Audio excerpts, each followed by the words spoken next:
আবার বন্ধুগণ, দুনিয়ার জমিনে আল্লাহর নবী যখন আগমন করলেন, রাহমাতুল লিল আলামিন নবী আগমন করার পরে দুনিয়ার জমিনে মানুষদের মাঝে এমন আচরণ রাসূল করলেন, সব বেঈমানরা আবার রাসূলের প্রতি খুশি হয়ে গেল। আমার নবী আপনার নবীকে তারা বড় সুন্দর করে উপাধি দিল আল আমিন বলে, সবচাইতে বড় বিশ্বাসী বলে। কিন্তু রাহমাতুল লিল আলামিন নবী যখন আল্লাহর পক্ষ থেকে ওহী প্রাপ্ত হলেন, জাবাল নূর পাহাড় থেকে যখন আল্লাহ তাআলার কোরআন নিয়ে মক্কার মানুষের কাছে আসলেন, তখন মক্কার মানুষগুলি আমার রাসূলকে বড় আঘাত দিতে লাগলো, বড় কষ্ট দিতে লাগলো। আমার বন্ধুগণ, রাসূলকে এমন ভাবে আঘাত দিতে লাগলো, কষ্ট দিতে লাগলো, আমার রাসূল যেন দিনের দাওয়াতগুলি মানুষের কাছে দিতে না পারে, ইসলামকে যেন দুনিয়ার জমিন থেকে তারা বিলুপ্ত করতে পারে। আবার বন্ধুগণ, আপনাদের কাছে জানতে চাই, ইসলাম দুনিয়ার কোন বেঈমান বিলুপ্ত করতে পারবে না, কারণ ইসলাম কোন বেঈমানের হাতে নয়। ইসলামের চাবি আর কাঠি কার হাতে? আস্তে বলবেন না, জোরে বলেন, ইসলামের মালিক কে? আল্লাহ বলেন, বেঈমানরা চেষ্টা চালাবে ইসলামকে ধূলিসাৎ করে দিতে, কিন্তু পারবে না। সূরাতুস সাফের 8 নম্বর আয়াতে আমার আল্লাহ বলেন, ইউরিদুনা লিইউতফিউ নূরাল্লাহি বিআফওয়াহিহিম ওয়াল্লাহু মুতিম্মু নূরিহি ওয়ালাউ কারিহাল কাফিরুন।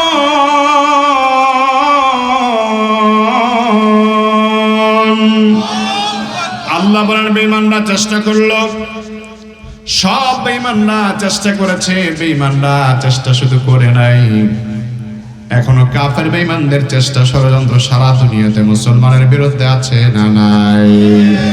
ও আমার বন্ধুগণ, সারা দুনিয়ায় উম্মতে মুহাম্মাদীকে বেঈমানরা ধ্বংস করতে চায়। মুহাম্মদ সাল্লাল্লাহু আলাইহি সাল্লামের উম্মতের পরিচয় দিলে বেঈমানরা আঘাত করতে চায়, তাদের মাথাকে ধ্বংস করে দিতে চায়। আল্লাহর কসম করে বলি রে মুসলমানেরা, কিয়ামত যতদিন না হবে, কিয়ামতের আগ পর্যন্ত উম্মতে মুহাম্মাদীকে কোন বেঈমান নাফরমান ঐক্যবদ্ধ হয়ে ধ্বংস করতে পারবে না, ঠিক কি না? কারণ বেঈমানরা চেষ্টা চালাবে, এবং আগেও করেছে, এখনো করবে, ভবিষ্যতেও করবে। রহমতের নবীর যুগে তারা চেষ্টা চালালো নবীর আওয়াজকে বন্ধ করার জন্য, ইসলামের বাতিকে একটা ফুদিয়া নিভিয়ে দেওয়ার জন্য বেঈমানরা চেষ্টা চালালো। আমার বন্ধুগণ, আপনাদের কাছে জানতে চাই, সেই ইসলাম এখনো সারা দুনিয়াতে আছে না না? আমার বন্ধুগণ, আজকের দিনে মুসলমানের সবচেয়ে বড় অভাব, মুসলমান আল্লাহর বিধান মানে না, নবীর সুন্নাহ মুসলমান মানে না। মুসলমানের সন্তান রাস্তা দিয়ে হাঁটে, চেহারা দেখে বোঝা যায় না এটা মুসলমানের সন্তান, ঠিক কিনা? আমার বন্ধুগণ, মুসলমানের মেয়ে রাস্তা দিয়ে হাঁটে, বোঝা যায় না এটা মুসলমানের মেয়ে। কারণ ঈদের নামাজে দেখা যায় সবার আগে ঈদের জামাতে শরীক হয়ে যায়, সবার আগে যায় নামাজটা বিছায় যায়, কিন্তু ফজরের নামাজেও খবর নাই, জোহরও খবর নাই, আসরেও খবর নাই, মাঝে মাঝে জুমার নামাজে পাওয়া যায়। এরকম কিছু মুসল্লি আমাদের বাংলাদেশে আছে না? ঈদের নামাজে সবার আগে মসজিদে দাঁড়ায় যায়, ঈদগাহে সবার আগে যায়, নামাজ বিছায় দাঁড়ায় যায়, কিন্তু ফজরের নামাজে নাই, জুমার নামাজে নাই, আমার বন্ধুগণ ওয়াক্তিয়া নামাজে হাজিরা নাই। তার মানে সে বুঝায় আমি একজন মুসল্লি, আমি পাকা নামাজি। এই সমস্ত নামাজের যখন নামাজ পড়তে ইমামের পিছনে দাঁড়ায়, ইমাম সাহেব আস্তে কেরাত পড়লো দোষ ধরে, জোরে পড়লো দোষ ধরে, হুজুর যদি লম্বা কেরাত পড়তে আরম্ভ করে, তখন দেখা যায় পেছন দিক থেকে সিগন্যাল মারে। এরকম কিছু পাবলিক আছে না নাই? আরে কাশের ব্যারামটা এমন এক ব্যারাম, একজনে দিলে 15 জনে মারে, জোরে কোন, ঠিক কিনা? রাগ করতেছেন নাকি? বেজার হচ্ছেন নাকি? আবার বন্ধুগণ, তার মানে হচ্ছে যারা ইমানদার, আমরা যারা মুসলমান,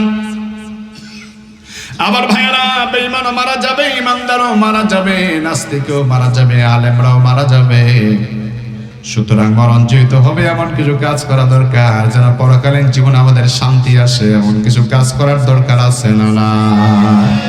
আবার বন্ধুগণের জন্য ইমানদার যারা, তারা বেঈমানকে অনুসরণ করতে পারে না। মুসলমান তেমন মুসলমান, তুমি বাঘের বাচ্চা, বাঘের মতো চলবা, পৃথিবীর কোন বেঈমানকে পরোয়া করে চলা যাবে না, ঠিক কিনা?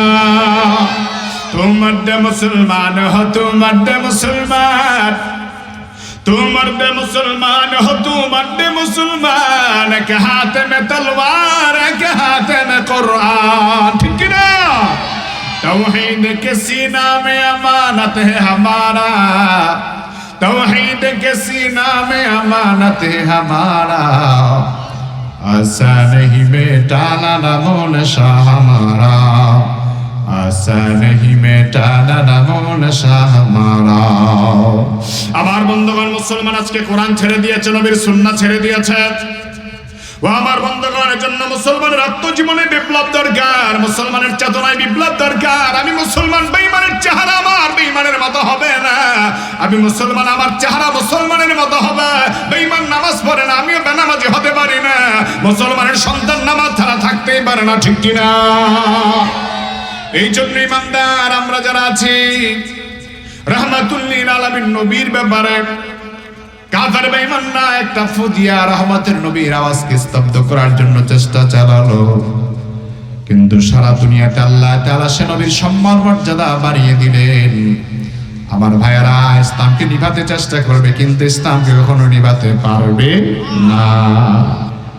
সম্মাপনে সমবেত আমার অত্যন্ত প্রিয় যুবক ও তরুণ বন্ধুরা, পর্দার আড়ালে অবস্থানরত শ্রদ্ধেয় সম্মানিত মা ও বোনেরা, মহান আল্লাহ সুবহানাহু ওয়া তাআলার শাহেনশাহী দরবারে শুকরগুজার করছি যে মহান মনিব অত্যন্ত দয়া করে, মায়া করে, মহব্বত করে, ভালোবেসে হাজারো লাখ মানুষ থেকে যাচাই বাছাই করে দুনিয়ার সকল প্রকার গুনাহের পরিবেশ থেকে মুক্ত রেখে আজকের বরকতপূর্ণ পরিবেশে কোরআনের মজলিসে সৌভাগ্যবান মানুষ হিসেবে আমাদেরকে আসার বসার তৌফিক দান করেছেন। আমরা ইচ্ছে করে আসতে পারিনি, আসার তৌফিক কে দিয়েছেন? মুসলমানের কণ্ঠে আরেকবার আওয়াজ করে বলুন, কে দিয়েছেন?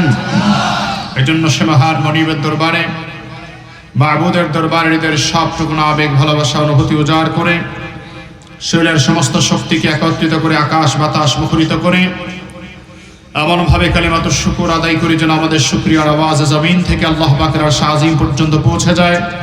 শরীরের সব শক্তি গলায় নিয়ে চিৎকার করে সকলে পড়ি আলহামদুলিল্লাহ। লক্ষ কোটি দরুদ ও সালাম পেশ করছি আল্লাহ পাকের সবচেয়ে প্রিয় নবী, বিশ্ব সভার সভাপতি, বিশ্ব মানবতার মহান মুক্তির দিশারি, বিশ্ব মানবতার মহান শিক্ষক, ইমামুল আম্বিয়া, সৈয়দুল আম্বিয়া, হাবিবে কিবরিয়া, আশরাফুল আম্বিয়া, নবিয়ুল মুরসালিন, খাতামুন নবিয়্যিন, রাহমাতুল লিল আলামিন, নবীদের নবী, সর্বশ্রেষ্ঠ নবী, বিশ্বজগতের নবী জনাবে মুহাম্মদুর রাসূলুল্লাহ সাল্লাল্লাহু আলাইহি ওয়াসাল্লামের উপর। মুহতারাম বন্ধুগণ, পবিত্র কোরআনে পাকের 114টি সূরার মধ্যে হতে সিরিয়াল নাম্বার হিসেবে 33 নম্বর সূরা, সূরাতুল আহজাব থেকে 45, 46, 47 নম্বর আয়াত, একাধারে 3টি আয়াতে কারিমা তেলাওয়াত করেছি। রাসূল পাক সাল্লাল্লাহু আলাইহি ওয়াসাল্লামের পবিত্র জবান থেকে বর্ণিত সহিহ মুসলিম শরীফ থেকে এক টুকরা হাদিস আপনাদের খেদমতে পেশ করেছি। কথা বলার মতো শক্তি, ইলম, যোগ্যতা, ইস্তেদাদ আমার নেই। মহান মনিব আল্লাহ পাকের কাছে তৌফিক চাই, আপনাদের সকলের কাছে আন্তরিক পূর্ণ দোয়া চাই। রব্বুল আলামিন যেন দয়া করে, মেহেরবানি করে আমাদের বাস্তব জীবনের প্রয়োজনে হেদায়েতের উদ্দেশ্যে ইখলাসের সাথে গুরুত্বপূর্ণ প্রয়োজনীয় কিছু কথা সহজ সরল সবলীল ভাষায় তার গোলামের জবান দিয়ে বের করে দেন। সকলে বলুন আমিন। আরেকটু মহব্বতে বলুন আমিন। কোরআনে কারিমের আজকের মাহফিলে আপনারা যারা উপস্থিত হলেন, অন্তরস্থল থেকে সকলকে মোবারকবাদ জানাচ্ছি। বিশেষভাবে আল্লাহ তাআলার কাছে দোয়া করছি, আল্লাহ যেন আজকের মাহফিল কুশলা করে আয়োজক, আলোচক, শ্রোতা আমাদের সকলকে জান্নাতুল ফেরদাউসের মেহমান হিসেবে কবুল করেন। আজকের মাহফিল কুশলা করে অত্র মুন্সিরহাট এলাকায় মরহুম আমিরউদ্দিন মুন্সি সহ এলাকার যত মুরব্বীরা, যত যুবকরা কবরবাসী হয়ে গেছে, আল্লাহ তাআলা যেন আজকের মাহফিলের বরকতে প্রত্যেকের কবরকে জান্নাতের বাগান বানিয়ে দেন। কোরআনের মাহফিলে আসতে পেরে, বসতে পেরে খুশি না বেজার? যারা খুশি আওয়াজ দিবেন বেশি, চিল্লায় বলেন আল্লাহু আকবার। আওয়াজ হয়েছে ঠিকই, আলহামদুলিল্লাহ। নির্বাচন গেছে, এখন আওয়াজ দেওয়ার দরকার নাই। কি করেন? যা দেওয়ার নির্বাচনে দিচ্ছেন, এখন আল্লাহর জন্য আওয়াজ দিবেন। কণ্ঠের আওয়াজকে পরিষ্কার করেন। এবার আওয়াজ করে বলুন আল্লাহু আকবার। আমার ভাইয়েরা, আল্লাহর নামের তাকবীর দিলে লাভ না লস? মুসলমান যখন আল্লাহর নামের তাকবীর দেয় তখন শয়তান চতুর্পাশ থেকে পালাতে বাধ্য হয়, ঠিক কিনা? মুসলমান যখন তাকবীর দেয় বাতিলের হৃদয় কম্পন সৃষ্টি হয়। এজন্য আরেকবার বলি আল্লাহু আকবার। আল্লাহ যেন আমাদের কণ্ঠকে ইসলামের জন্য কবুল করেন। আশেপাশের যত মুসলমানের কানে আওয়াজ পৌঁছে গেছে, আল্লাহ যেন সব ভাইকে জান্নাতের বাগানে আসার তৌফিক দান করেন।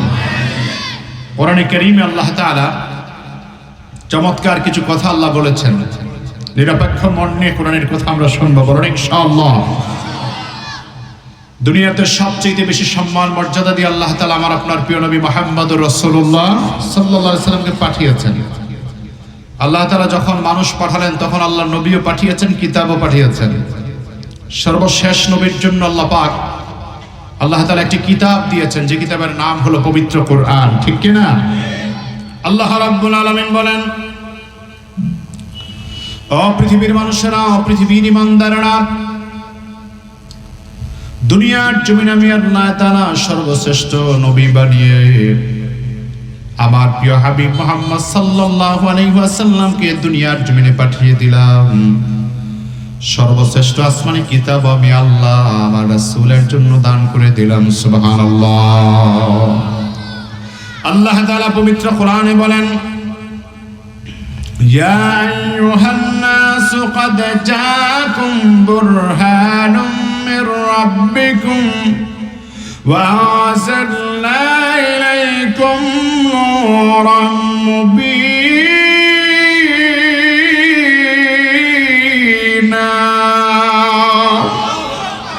আল্লাহ বলেন, ও দুনিয়ার ঈমানদারেরা, ও হিন্দুরা, ও বৌদ্ধরা, ও পৃথিবীর মানুষেরা, আমি আল্লাহ যারা তোমাদের হেদায়েতের জন্য, তোমাদের কল্যাণের জন্য ক্বাদ জাআকুম বুরহানুম মির রাব্বিকুম, আমি আল্লাহর পক্ষ থেকে তোমাদের জন্য দলিল পাঠিয়ে দিলাম।